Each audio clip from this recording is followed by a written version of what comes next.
Human beings love stories. We've always been this way. It used to be that storytellers told tales around campfires. Then we staged plays to tell our stories. Today, we have movies and television shows and video games that all revolve around stories. And in all of our most popular stories, there are good guys and there are bad guys, heroes and villains. There are our people and their people. Our people are good. Those other people are evil. Most of us bring this same thinking to history and to whatever is going on in the world around us. When something happens, we unconsciously judge who we think is right and who we think is wrong. Many of us passionately cheer for our side, and we even develop anger and hatred toward those people on the other side. When we do that, we find reasons to explain why we're right and the people who disagree with us are wrong. We do that in politics, in culture wars, in economics, even in the case of conflicts on the other side of the world that have nothing to do with us.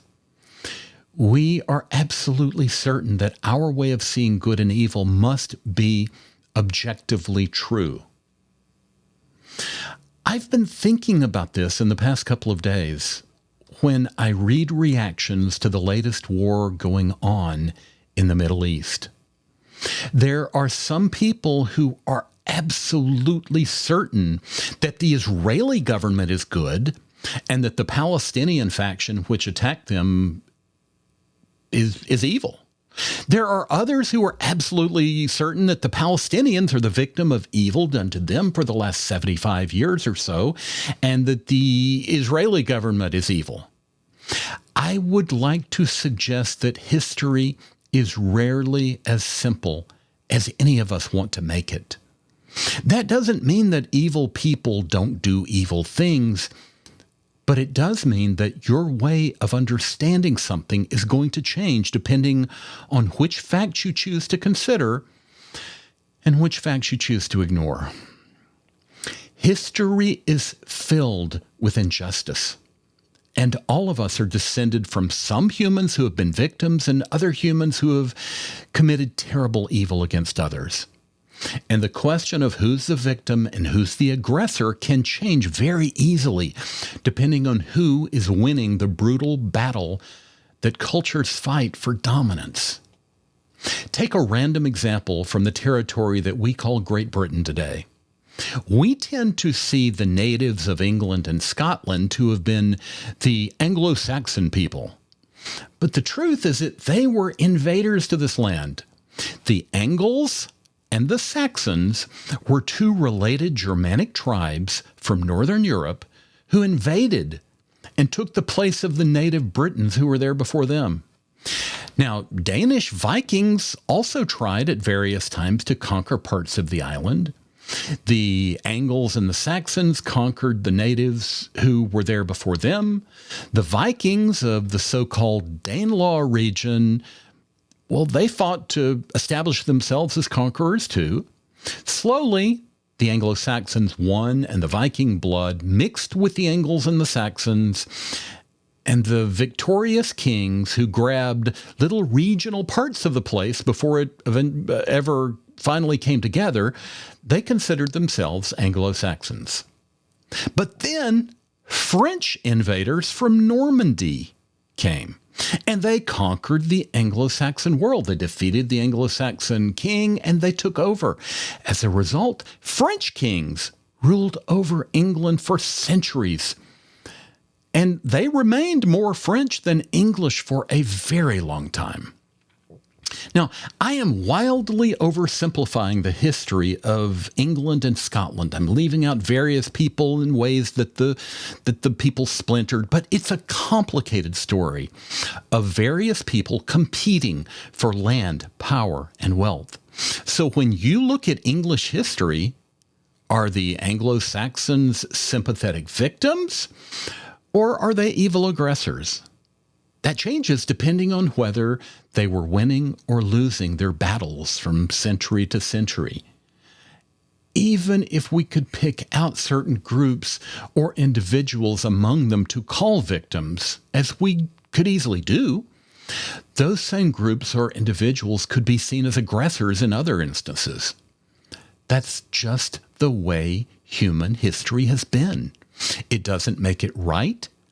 It just means that pretty much every group has tried to conquer other groups and has committed barbaric acts against innocent people.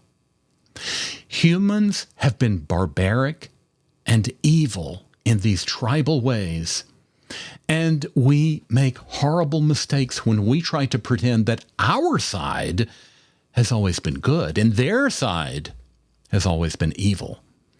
We have all found ways to justify the violence we want to justify and to condemn the actions that we want to condemn. This has been true everywhere in the world. It is impossible to tell a story about any area in terms of oppressors and victims. It is always more complicated than that. And this brings me to the Middle East. You can tell a story about why Jews have a moral right, a moral claim on this territory, especially if you overlook the fact that their own historical scriptures say that they conquered the territory and killed the people who were living there before them. You can make the case that the Jews of Europe were so badly mistreated by the dominant Christians of the continent that they had a right to reconquer their ancestral homeland to get away from how they were being treated in Europe. You can also tell a story about how families and groups who had lived on this land for generations or centuries were ruthlessly killed and had their land stolen when these Europeans came to the Middle East to set up their new state in the late 1940s. You can make anybody your hero, and you can make anybody your victim if you selectively tell a story and ignore the parts of the story that show your side to have committed absolute evil against others. When I was growing up, I clearly saw the Israelis as the good guys. They were seen as American allies, so they were our side. And the Arabs and the Persians who opposed them were evil, especially since they were supported by the Soviet Union, which was my side's evil. Since Israeli culture was primarily established by those who came from Europe, it was also a lot easier for me to identify with them as being like me. The Arabs and Persians seemed barbaric by comparison. When the two sides fought wars, I cheered the Israelis and wanted the Arab countries to be destroyed. I can remember suggesting at one point that we should just nuke the Arabs and be done with them. I eventually learned to look at the world in a much more nuanced way. Culturally, the Israelis are always going to be more like me.